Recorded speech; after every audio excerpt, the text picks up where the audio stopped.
Hello friends, मैं सोनी और आज मैं आपके साथ शेयर कर रही हूँ 4 टक्स बेल्ट ब्लाउज कटिंग और स्टिचिंग।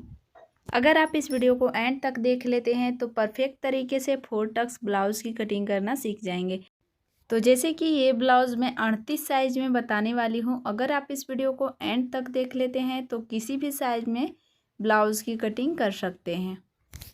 तो सबसे पहले हम लाइनिंग वाले फैब्रिक को 2 बार इस तरह फोल्ड करेंगे और किनारे की साइड से 1.5 इंच सिलाई मार्जिन की मार्किंग करेंगे। अब यहाँ से चेस्ट का चौथा भाग लेंगे। तो चेस्ट है 38 इंच, उसका चौथा भाग लेंगे 9.5 इंच। इस तरह आपको अपने साइज के हिसाब से फैब्रिक को फोल्ड कर लेना है। इसके बाद अब यहाँ पर ब्लाउज़ का लंबाई लेंगे। तो ब्लाउज़ का रेडी लेंथ है 14.5 इंच। 1 इंच सिलाई मार्जिन की मार्किंग करेंगे। 15.5 इंच पर निशान लगाएंगे क्योंकि हाफ इंच हमारा शोल्डर जॉइंट होगा और हाफ इंच नीचे की साइड से तुरपाई पट्टी जॉइंट होगी। तो आपको लंबाई से 1 इंच प्लस करके रखना है। और यहाँ पर देखिए इस तरह एक लाइन बनाएंगे। लाइन बनाने के बाद शोल्डर की मार्किंग करेंगे। उससे पहले यहाँ पर हम गले की मार्किंग कर लेंगे। गले के अकॉर्डिंग ही शोल्डर मार्किंग करेंगे तो ज़्यादा परफेक्ट ब्लाउज बनता है। तो जैसे कि हमारा बैक साइड का गला है 10.5 इंच का, तो 10 से लेके 12 इंच तक के गले में फुल शोल्डर में से 4 इंच आपको माइनस करके रखना है। तो फुल शोल्डर है 15 इंच, 4 इंच माइनस करेंगे तो 11 इंच आएगा। 11 का हाफ करेंगे 5.5 इंच। इस तरह आपको अपने साइज के हिसाब से शोल्डर को माइनस करके शोल्डर की मार्किंग करना है। तो 5.5 इंच लिए हैं 38 साइज के लिए। अब यहाँ पर आर्मोल की मार्किंग करेंगे।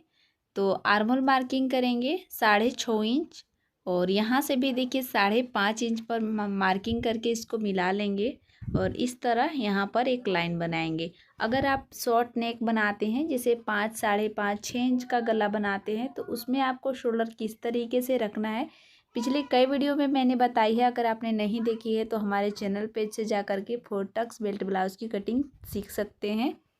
नेक की चौड़ाई रखेंगे 2.25 इंच। ऊपर से 2.25 इंच है तो नीचे भी 2.25 इंच ही रखे हैं क्योंकि यहाँ पर मुझे ब्रॉड गला नहीं चाहिए, बिल्कुल नॉर्मल गला यहाँ पर बना रहे हैं। अगर आपको नीचे से ब्रॉड चाहिए तो हाफ इंच नीचे की साइड से आप एक्स्ट्रा ले लीजिएगा। जिसे 2.25 इंच लिए हैं तो 2.25 इंच नीचे से रखिएगा। अब यहाँ पर आर्मोल की गोलाई देंगे 1 इंच पर। 40 साइज तक आप 1 इंच पर गोलाई दीजिएगा और 40 से ऊपर बनाते हैं तो 1.25 इंच पर दीजिएगा। अब यहाँ पर देखिए 1 इंच पर गले की भी गोलाई देंगे इस तरह। आर्मोल की गोलाई देंगे कुछ इस तरह और नीचे से हल्का तिरछा करके यहाँ पर मार्किंग कर लेंगे, जिससे आर्मोल का गोलाई परफेक्ट आएगा सिलने के बाद। अब यहाँ पर चेस्ट की मार्किंग करेंगे। तो चेस्ट साइज है 38 इंच, उसका चौथा भाग लेंगे 9.5 इंच और 1.5 इंच एक्स्ट्रा रखेंगे सिलाई मार्जिन। इसके बाद कमर का मेजरमेंट लेंगे। तो कमर साइज है 32 इंच, उसका चौथा भाग लेंगे 8 इंच। 1 इंच डॉट पॉइंट के लिए लेंगे तो 9 इंच पर निशान लगाएंगे और यहाँ से 1.5 इंच एक्स्ट्रा रखेंगे सिलाई मार्जिन। आप ज़्यादा से ज़्यादा 2 इंच तक सिलाई मार्जिन रख सकते हैं। उससे ज़्यादा रखेंगे तो आपका पहनने पर कंफर्टेबल ब्लाउज नहीं रहेगा। तो ज़्यादा से ज़्यादा आप 1.5 से 2 इंच तक ही सिलाई मार्जिन को रखें और इस लाइन को देखिए यहाँ पर मिला देंगे। इसके बाद देखिए यहाँ पर फिटिंग वाला लाइन है, वहाँ से इंची टेप को रख के फोल्ड करेंगे। जहाँ पर सेंटर आएगा वहाँ पर मार्किंग कर लेंगे। शोल्डर की साइड से इंची टेप को रखते हुए 10.5 इंच पर एक निशान लगाएंगे और इस लाइन को देखिए इस तरह यहाँ पर सीधा कर लेंगे और हाफ इंच इधर से लेंगे और हाफ इंच इधर से। तो ये हो गया 1 इंच का परफेक्ट डॉट पॉइंट और इसी मार्किंग के अनुसार हमें इस सिलाई को लगाना है। तो बैक पार्ट का मार्किंग कंप्लीट हो चुका है और इसी मार्किंग के अनुसार हम इसकी कटिंग करेंगे। कटिंग करने के बाद देखिए अब यहाँ पर हम फ्रंट पार्ट की कटिंग करेंगे। तो फ्रंट पार्ट को कटिंग करने के लिए आपको कपड़े को चौड़ाई में 1.5 से 2 इंच एक्स्ट्रा फोल्ड कर लेना है, जैसा कि वीडियो में आप देख पा रहे हैं। सबसे पहले हुक और आई पट्टी की मार्किंग करेंगे हाफ इंच पर इस तरह और उसके बाद देखिए लंबाई की साइड से 1 इंच पर एक्स्ट्रा रखेंगे क्योंकि बैक पार्ट से फ्रंट पार्ट में हमें 1 इंच लंबाई में एक्स्ट्रा रखना होता है बेल्ट ज्वाइंट करने के लिए। अब बैक पार्ट को इसके बराबर से रखते हुए यहाँ पर सेट करेंगे। हुक और आई पट्टी को छोड़ते हुए यहाँ पर आपको रखना है और 1 इंच, जैसा कि आप वीडियो में देख पा रहे हैं कि लंबाई में मैंने 1 इंच एक्स्ट्रा ले रखी है। और यहाँ पर देखिए नेक की चौड़ाई सेम रहेगा और आर्मोल की साइड से हाफ इंच मार्किंग करेंगे और कमर की साइड से 1 इंच मार्किंग करेंगे, क्योंकि बैक पार्ट में डॉट पॉइंट के लिए मैंने 1 इंच पहले से ही ले रखी है, तो साइड से अभी 1 इंच ही एक्स्ट्रा रख रहे हैं। और इस लाइन को देखिए यहाँ पर तिरछा करके मार्किंग करके मिला देंगे। बाद में मैं आपको यहाँ पर क्लियर कर दूंगी कि मैंने हाफ इंच आर्मल की साइड और कमर की साइड से 1 इंच एक्स्ट्रा क्यों रखी है। अब बैक पार्ट को अलग कर लेंगे और अलग करने के बाद आर्मल की साइड से देखिए हाफ इंच डाउन जाते हुए इस तरह यहाँ पर मार्किंग कर लेंगे, जिससे कि आर्मल की साइड से क्रीज नहीं आएगा और फ्रंट साइड का लुक है वो परफेक्ट आएगा। नेक की चौड़ाई बैक पार्ट के अनुसार ही आपको रखना है, जैसे कि मैंने 2.25 इंच ली थी तो 2.25 इंच रखेंगे। और यहाँ से नेक की लंबाई रखेंगे 6.5 इंच। आप यहाँ पर कम या फिर ज़्यादा कर सकते हैं। और इसके बाद देखिए यहाँ पर इस तरह एक बॉक्स बनाएंगे और बॉक्स बनाने के बाद यहाँ पर गले की गोलाई देंगे इस तरह से। अब यहाँ पर देखिए इसमें डॉट पॉइंट के निशान लगाने के लिए 11 इंच पर निशान लगाएंगे। अगर आपका साइज कम है यानी कि 36-34 में बनाते हैं तो 10.5 इंच लीजिए और यहाँ से 3.25 इंच पर एक निशान लगाएंगे। और इसके बाद नीचे से देखिए 3.5 इंच पर एक निशान लगाएंगे। अगर आपका ब्लाउज़ का लंबाई कम है तो 3.5 की जगह आप 3 इंच यहाँ पर बेल्ट के लिए ले सकते हैं। और इस लाइन को देखिए यहाँ पर सीधा करेंगे। सीधा करने के बाद 1.25 इंच पर इस लाइन से ऊपर एक मार्किंग करेंगे और इस तरह इंची टेप को रखते हुए यहाँ से कर्व देते हुए इस तरह आपको मिला देना है। मिलाने के बाद देखिए यहाँ से 1.5 इंच की दूरी रखेंगे। अगर आपका साइज कम है यानी कि 32 से नीचे की साइज में बनाते हैं तो 1.25 इंच की दूरी रखिएगा। और इस तरह देखिए यहाँ पर आपको ये पॉइंट थोड़ा सा हमारा मिस्टेक हो चुका है, तो देखिए यहाँ पर ना ऊपर वाला पॉइंट पर आप ध्यान दीजिएगा कि यहाँ से 10.5 इंच यहाँ पर हम लिए हैं और यहीं से 1.5 इंच की मार्किंग कर लेना है। इस तरह चारों तरफ से यहाँ पर आपको 1.5 इंच की मार्किंग कर लेना है और इस तरह सीधा करके मिला देंगे। और यहाँ पर देखिए 2-2 पॉइंट मैंने साइड से यहाँ पर सिलाई मार्जिन को ली है और नीचे वाला लाइन से 1.5 इंच का डॉट पॉइंट देना है। तो यहाँ पर हम 1.25 इंच पर मार्किंग करेंगे, यानी कि 1 इंच से 2 पॉइंट कम। तो सिलने के बाद देखिए 1.5 इंच का यहाँ पर हमारा प्लेट लगेगा और इस तरह से यहाँ पर आपको तिरछा करके मिला देना है और इसी मार्किंग के अनुसार यहाँ पर हमें सिलाई को लगाना है। अब यहाँ से देखिए 1.5 इंच फिर से यहाँ पर एक मार्किंग करेंगे 1.5 इंच पर और तिरछा इस तरह यहाँ पर आपको मिला देना है। यहाँ भी आपको साइड से हाफ इंच का प्लेट लगाना है, बस नीचे की साइड से ही आपका 1.5 इंच का प्लेट लगेगा और तीनों साइड से हाफ इंच का प्लेट लगेगा। अब यहाँ से देखिए 1.5 इंच सीधा जाएंगे। इस पॉइंट से आपको 1.5 इंच यहाँ ऊपर की साइड से सीधा जाना है और यहाँ भी सेम तरीके से तिरछा करके आपको मार्किंग कर लेना है हाफ इंच की प्लेट पर। आर्महोल की साइड से हाफ इंच ऊपर जाते हुए मार्किंग कर लेंगे, जिससे सिलते समय इसकी गोलाई परफेक्ट आएगी। अब यहाँ पर चेस्ट की मार्किंग करेंगे। तो चेस्ट साइज है 38 इंच, उसका चौथा भाग लेंगे 9.5 इंच और हाफ इंच डॉट पॉइंट के लिए तो 10 इंच पर निशान लगाएंगे और 1.5 इंच यहाँ से एक्स्ट्रा रहेगा सिलाई मार्जिन। कमर का मेजरमेंट लेंगे तो कमर है 32 इंच, उसका चौथा भाग लेंगे 8 इंच और यहाँ पर 2 इंच प्लेट के लिए तो 10 इंच पर निशान लगाएंगे और 1.5 इंच एक्स्ट्रा रहेगा सिलाई मार्जिन। अब इस लाइन को यहाँ से देखिए इस तरह सीधा करेंगे। नीचे से सिलने के बाद बेल्ट की साइड से देखिए 2.5 इंच पर रेडी हो जाएगा। नीचे से हाफ इंच सिलाई मार्जिन जाएगा और हाफ इंच ऊपर की साइड से, तो 2.5 इंच पर सिल करके बेल्ट रेडी हो जाएगा और इसी मार्किंग के अनुसार हम इसकी कटिंग करेंगे।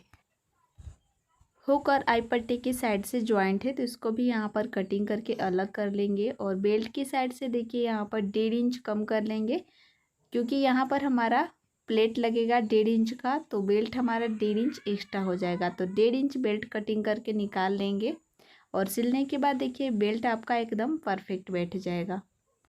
इसके बाद स्लीव्स की कटिंग करेंगे। तो अगर आप दोनों स्लीव्स की कटिंग करते हैं तो कपड़े को 4 बार फोल्ड कीजिए। मैं यहाँ पर सिंगल स्लीव्स की कटिंग कर रही हूँ, तो कपड़े को 1 बार फोल्ड किए हैं और फोल्ड करने के बाद देखिए किनारे की साइड से फैब्रिक को सीधा कर लेंगे। सीधा करने के बाद यहाँ से स्लीव्स का लंबाई लेंगे। तो जितना भी आपका स्लीव्स का लंबाई रहता है उससे 1 इंच प्लस करके रखिएगा। जैसे कि हमारा स्लीव्स का लंबाई है 9 इंच, तो 1 इंच सिलाई मार्जिन की मार्किंग करेंगे तो 10 इंच पर एक निशान लगाएंगे और इस लाइन को यहाँ पर सीधा करेंगे। इसके बाद यहाँ से 3.5 इंच स्लीव्स को डाउन करेंगे, क्योंकि जब भी लॉन्ग स्लीव्स बनाते हैं तो 3.5 इंच ही स्लीव्स को डाउन करें। और यहाँ भी देखिए एक मार्किंग करेंगे इस तरह। इतना करने के बाद ऊपर की साइड से 1.5 इंच पर एक मार्किंग करेंगे सीधा, यहाँ तक एकदम सीधा जाना है। उसके बाद बैक पार्ट को लेंगे और आर्म होल की गोलाई को चेक करेंगे। शोल्डर की साइड से 1/2 इंच छोड़ते हुए इस तरह इंची टेप को रखकर गोल गोल घुमाते हुए चेक करेंगे। तो देखिए आर्म होल की गोलाई हमारा 9.5 इंच पर आ रहा है। यहाँ से इंची टेप को तिरछा रखते हुए 9.5 इंच पर मार्किंग करेंगे और 1.5 इंच एक्स्ट्रा रखेंगे सिलाई मार्जिन। इसके बाद स्केल को यहाँ पर तिरछा रखते हुए मार्किंग कर लेंगे और मार्किंग करने के बाद 1/2 इंच ऊपर की साइड जाते हुए यहाँ पर गोलाई देंगे इस तरह, और 1/2 इंच फ्रंट साइड के लिए नीचे की साइड से डाउन जाते हुए यहाँ पर मार्किंग करेंगे। अब जितने इंच पर स्लीव्स फिटिंग आता है उतना आपको यहाँ पर मार्किंग कर लेना है। जैसा कि हमारा स्लीव्स का फिटिंग है 5.5 इंच और 1.5 इंच यहाँ पर एक्स्ट्रा रखेंगे सिलाई मार्जिन। अब इन दोनों लाइनों को तिरछा करके इस तरह यहाँ पर मिला देंगे। ये हो गया एक्स्ट्रा सिलाई मार्जिन और ये हो गया सिलाई वाला लाइन। इसके बाद इसी मार्किंग के अनुसार हमें इसकी कटिंग कर लेना है। सेम तरीके से दोनों स्लीव्स की कटिंग करके अलग कर लेंगे। 1/2 इंच पर जो मैंने मार्किंग की थी उसको भी यहाँ पर कटिंग करके अलग कर लेंगे। इसके बाद मेन कपड़े को 2 बार इस तरीके से फोल्ड करेंगे और बैक पार्ट को इसके बराबर से रखते हुए सेट करेंगे इस तरह, जैसा कि वीडियो में आप देख पा रहे हैं। और बराबर से सेट करने के बाद इसकी कटिंग करेंगे। साइड से 2-2 पॉइंट हमेशा कपड़े को एक्स्ट्रा रखिएगा, क्योंकि सिलाई लगाते समय अगर फिसलने वाला कपड़ा होता है तो खींचने लगता है तो कपड़ा कम पड़ जाता है। इसलिए मेन कपड़े को साइड से हमेशा 2-2 पॉइंट एक्स्ट्रा ही रखें जब भी आप कटिंग करते हैं, तो इस बात का हमेशा ध्यान रखिएगा।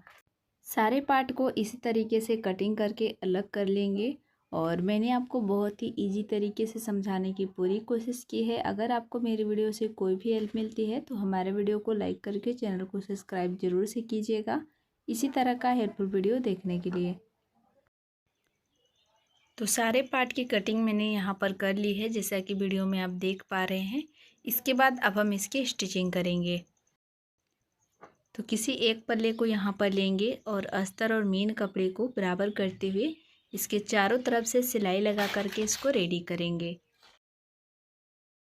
जिस तरीके से मैंने आपको इसकी कटिंग बताई है, अगर आप उस तरीके से ब्लाउज़ की कटिंग करेंगे तो 100% आपका ब्लाउज़ एकदम परफेक्ट बनेगा और शोल्डर और आर्मों से जुड़ी कोई भी समस्या आपको नहीं आएगी। चारों तरफ से सिलाई लगाने के बाद साइड से देखिए जो भी हमारा एक्स्ट्रा कपड़ा निकल रहा है उसको अस्तर के बराबर से कटिंग कर लेना है इस तरह। सेम तरीके से दूसरे वाले पल्ले में भी चारों तरफ से सिलाई लगा करके रेडी करेंगे और जहाँ पर हमारा डॉट पॉइंट की मार्किंग है वहीं पर सिलाई को लगाना है। जैसे कि नीचे से हमारा 1.5 इंच का था तो यहाँ पर 1.5 इंच का डॉट पॉइंट सिलाई लगाएंगे और साइड से 1/2 इंच का था तो 1/2 इंच की सिलाई लगाएंगे इस तरह।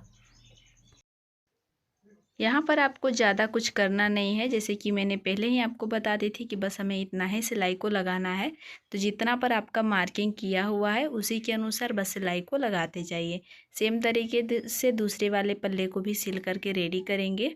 एक साइड का पल्ला हमारा सिल करके रेडी हो चुका है और इसका जो नीचे का बेल्ट है उसके चारों तरफ से मेन कपड़ा और अस्तर वाले कपड़े को पकड़ते हुए मैंने यहाँ पर सिलाई को लगा ली है।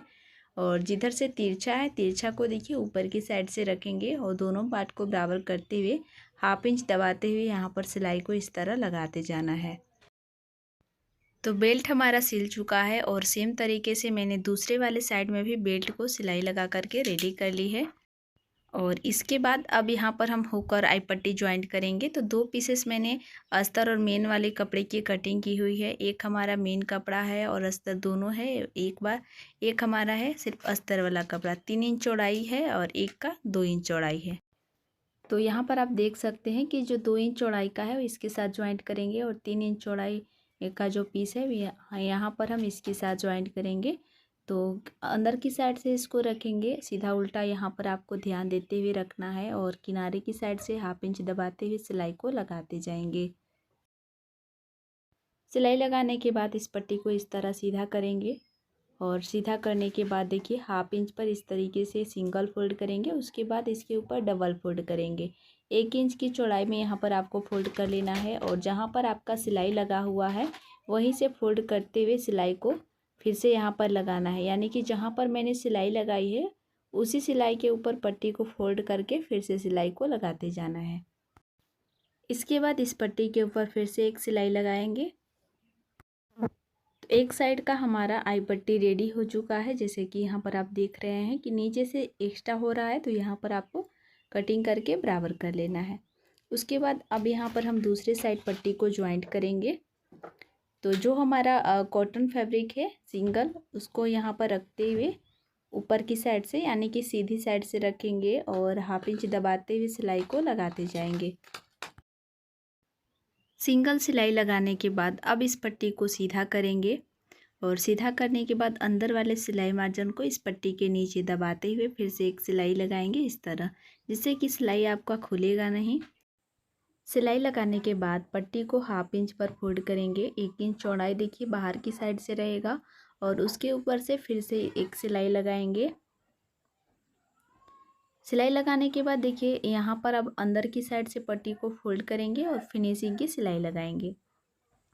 हुक पट्टी सिल करके रेडी हो चुका है और गले की गोलाई भी यहाँ पर मैं आपको दिखा देती हूँ कि एकदम परफेक्ट आया है, जैसे कि वीडियो में आप देख पा रहे हैं। उसके बाद अब यहाँ पर हम नीचे की साइड से पट्टी को ज्वाइंट करेंगे। तो 1.5 इंच की चौड़ाई में आपको अस्तर वाले पीस को कटिंग कर लेना है और नीचे की साइड से रखते हुए 1/2 इंच दबाते हुए सिलाई को लगाते जाएंगे। सिलाई लगाने के बाद पट्टी को सीधा करेंगे और इसके नीचे वाले सिलाई मार्जिन को पट्टी के नीचे दबाते हुए सिलाई को फिर से लगाएंगे। उसके बाद इस पट्टी को देखिए यहाँ पर फोल्ड करेंगे इस तरह, और फोल्ड करने के बाद आप यहाँ पर फिर से एक सिलाई लगा करके आप इसमें तुरपाई भी कर सकते हैं या फिर आप इसमें डायरेक्ट फिनिशिंग की भी सिलाई लगा सकते हैं, पर मैं यहाँ पर तुरपाई करूँगी। तो सेम तरीके से दोनों साइड के पट्टी को ज्वाइंट कर लेना है और तुरपाई करके इसको रेडी कर लेना है। सिलने के बाद बहुत ही सुंदर इसका पफ बना है, जैसे कि वीडियो में आप देख पा रहे हैं। वीडियो पसंद आए तो वीडियो को लाइक, सब्सक्राइब एंड शेयर जरूर करें। Thank you for watching.